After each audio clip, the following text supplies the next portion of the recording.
पाकिस्तान का पहला satellite mission चांद पर भेजने की तैयारियां मुकम्मल कर ली गई। सिर्फ एक दिन बाकी रह गया। मिशन 3 अप्रैल को चीन के हेनान स्पेस लॉन्च साइट से खला में भेजा जाएगा, जबकि आईक्यूब कमर की लॉन्चिंग लाइव टेलीकास्ट के जरिए दुनिया भर में दिखाई जाएगी।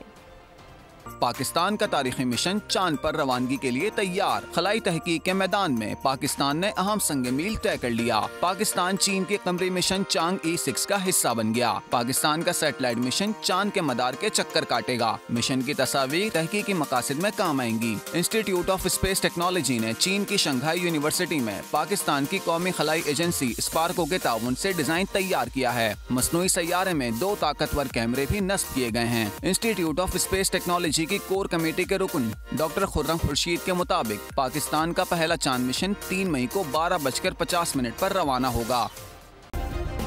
सब्सक्राइब करें और बेल दबाएं ताकि कोई खबर रह न जाए।